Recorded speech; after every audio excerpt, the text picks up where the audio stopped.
an irony, I think, the way things turn out.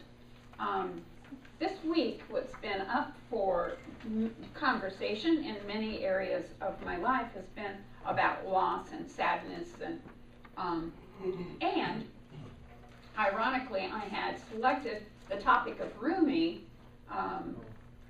quite some time back, and so I want to talk about Rumi a little bit, and then I'll share with you why it seems like it's an important, unique, and interesting way for it to show up here. So Rumi was a Persian poet and mystic about 750 years ago, and he was born in Central Asia around 1207, and he lived to be 66 years old. But when the Mongols invaded Central Asia, he and his family, moved around, and they migrated and wandered for several years, and eventually they ended up in Konya, Turkey. His father was a Sufi religious leader and theologian and a jurist and a mystic himself. So upon the death of his father, Rumi took over the position as leader of the Sufis. And it wasn't until his meeting with Shams Tabriz, who in November of 1244, that he really, his life took a turn and changed from being accomplished as a jurist and a teacher, and he was transformed into an ascetic. So Shams had traveled throughout the area in the Middle East, searching for and praying for someone who could, he said, endure my company. And a voice came to him and said, "What will you give in return?" And Shams replied, "My head." And the voice said, "Rumi is the one that you seek in Konya." So they met, and it was a love affair of monumental proportions, and their relationship was beyond any sort of human encounter. It was of the beloved. So they began one of the great stories of love, and Rumi and Shams were lovers of the heart, and this love was deeper and richer than any sexual relationship or any human relationship, and they were joined in a deep bond of the beloved. It was the beloved meeting the beloved, God meeting with God. And Shams was the mentor and the teacher and the lover and the soulmate in the deepest, most profound meaning of that term. So they were absolutely bonded on the deepest spiritual level, and they would go on retreats, and they would have conversations for days at a time. Sometimes in weeks and even months they would be in retreat. And Rumi wrote this: I, you, he, she, we. In the garden of mystical lovers, these are not distinctions. He also wrote this: this we have now is not imagination. This is not grief or joy, not a judging state or an elation or sadness. Those come and go. This is the presence that doesn't. What else could human beings want? When grapes turn to wine, they're wanting this. When the night sky pours by, it really is a crowd of beggars, and they will all want some of this. This that we are now created the body cell by cell, like bees building a honeycomb. The human body and the universe grew from this, not that. So there was a lot of jealousy among the Rumi's followers and Rumi's students because he had become so devoted to Shams and so enmeshed with him. And so on the night of December 5th, 1248,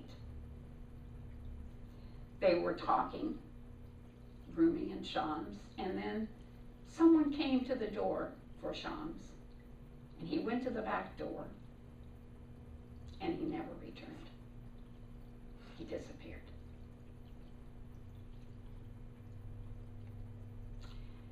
There was some belief that perhaps Rumi's son has something to do with this disappearance, but it was never understood or explained. And Rumi was so bereft. He was unconsolable, which is why the whole topic of sadness and grief and sorrow is so appropriate to talk about for Rumi.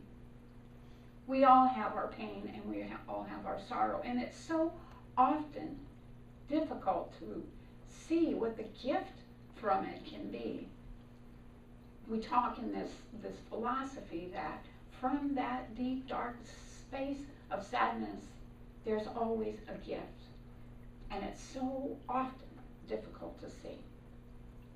So Rumi is exactly the demonstration of the way that sorrow and pain, deep loss, can always be a gift. So in his pain and his sorrow, he went to the backyard, and there was a huge column, and he just began to circle that column, and circle the column, and circle the column. This is the beginning of the swirling dervish. Because as he circled the column, in his pain and his sorrow, he began to speak. And he spoke the glorious poetry that we, so long later, 750 years later, read with such profound depth and find such rich meaning from. So Rumi has taught us in many ways how to bubble up from the sadness and the pain of grief and loss. So he wrote this, or spoke this, and his followers wrote it down. He wasn't really big on anybody writing it down, because he said, they're just words. But they're such rich, powerful words. This is what he said. Your grief for what you've lost holds a mirror up to where you're barely, bravely working. Expecting the worst, you look. And instead, here's the joyful face that you've been wanting to see. Your hand opens and closes, opens and closes. If you were always a fist or always stretched open, you would be paralyzed. Your deepest presence is in every small contracting and expanding. The two as beautifully balanced and coordinated as birds' wings. So what we tend to do, and the lesson from Rumi's grief that we need, is that there's beauty and purpose that comes from our deepest pain. If we close our hearts to avoid that pain and sorrow, we also close our hearts to the joy and the sweetness of life. The simple example of that, I think often that people perhaps lose a pet and they say, I will never get another pet. The loss is just too painful. I can't take the thought of having another pet and losing another pet. A dog, a cat, a bird. But as we deny ourselves for fear of pain and fear of grief, we also deny ourselves the opportunity for love, for companionship, and joy. So often people who are disappointed in love relationships or have lost a loved one say, I can't do that again. I cannot go through that pain or that sorrow. And so they lock their heart and they don't allow the grief out or the joy in. They allow themselves to be stagnant in the grief. They do not allow the opportunity for joy and peace to eventually flow in.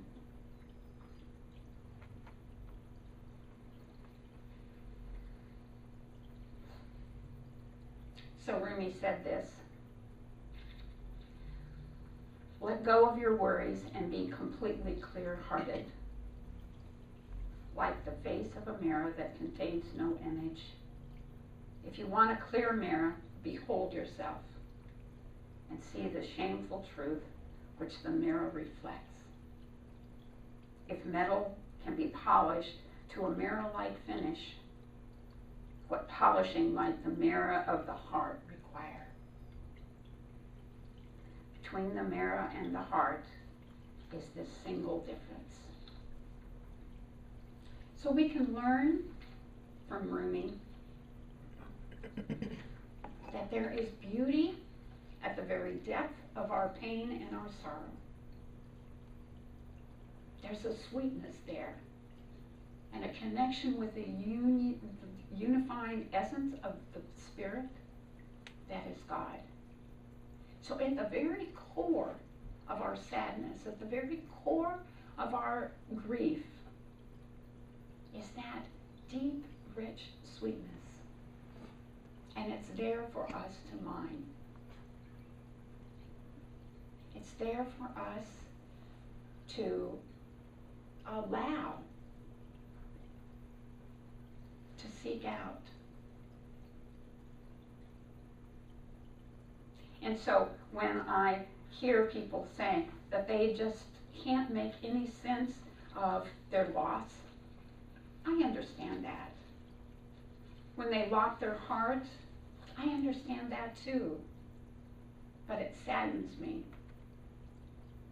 because they're locking their hearts from the connection of the divine.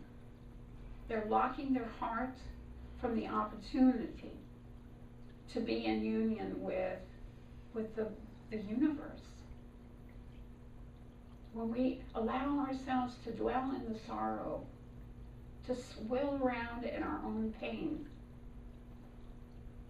we are denying ourselves the opportunity to let out the pain and to let in the love. Because we talk about it being a reciprocal universe, the ebb and the flow, the coming and the going, the in and the out. So I wanted to just read this one more time. Your grief for what you've lost holds a mirror up to where you're bravely working.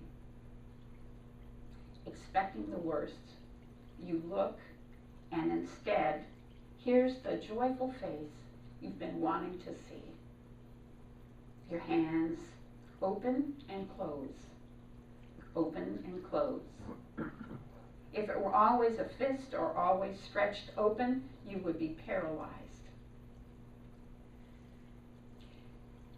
If it was always open or always closed, if it was a fist or an open hand, you would be paralyzed. And so often we allow ourselves to become paralyzed by our grief or our sadness, our story. It's so easy, isn't it, to hear other people's story about how they are stuck in their stuff.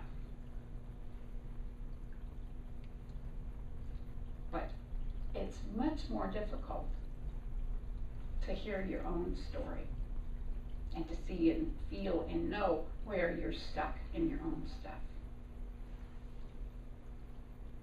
When we allow the grief out, the love can come in. When we allow the pain out, the joy can come in. This is the gift that Rumi has taught us. As he went around and around and around his column, he was dancing with the beloved, the dear sweet essence of the universe. Your deepest presence is in every small contracting and expanding. The two are as beautifully balanced and coordinated as birds' wings. So when we keep our heart open, we allow ourselves the willingness to be able to fly, to soar, to allow our heart to be broken, so that we can understand the grief of our own selves and the grief of other people.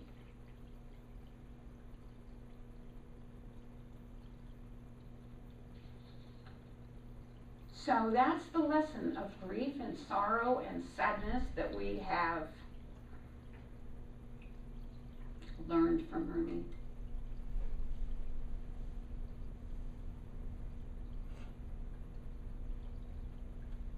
I love you all. My heart is open. Namaste. So I would invite the practitioner and the reverend to join with me as... What, Lori's over there. Oh, Lori, I'm sorry, Lori. Of course. So join with me as we just move into that still, sacred place. The connection of the divine.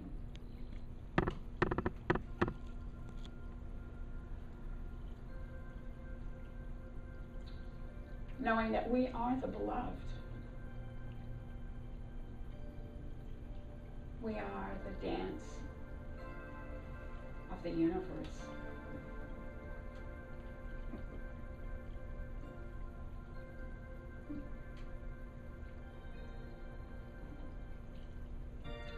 And the depth of my being, I take all of the grief, all the sadness, all the pain, the fear, the concern,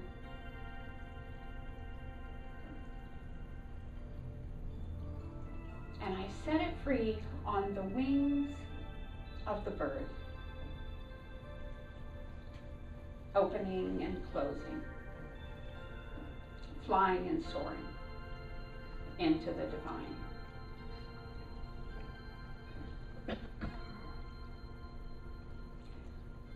I allow my heart to be open. I allow peace to settle in. I allow myself to trust and know that everything is in perfect right order, even when I can't imagine it otherwise. Even when I can't imagine how it could possibly turn out correctly, my estimation of correctly. I absolutely know beyond a doubt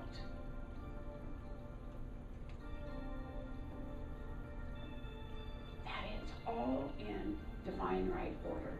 And while I can't see the rest of the story, while I cannot see how it can possibly turn out well, invariably, I know it does. Perfection is invariable.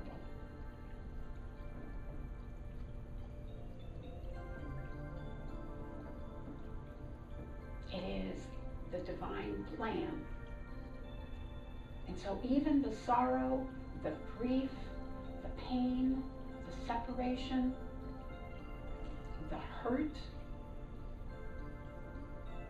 is a gift.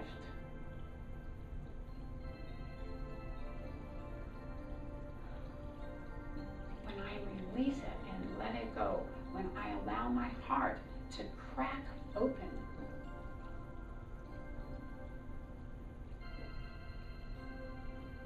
I know beyond any doubt that it is perfect. And the consolation, the healing, the sweetness, and the joy has an opportunity to flow in.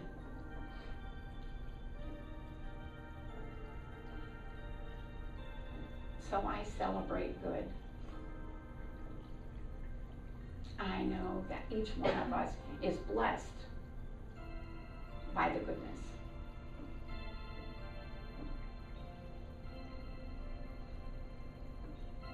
I know that it is all in divine right order.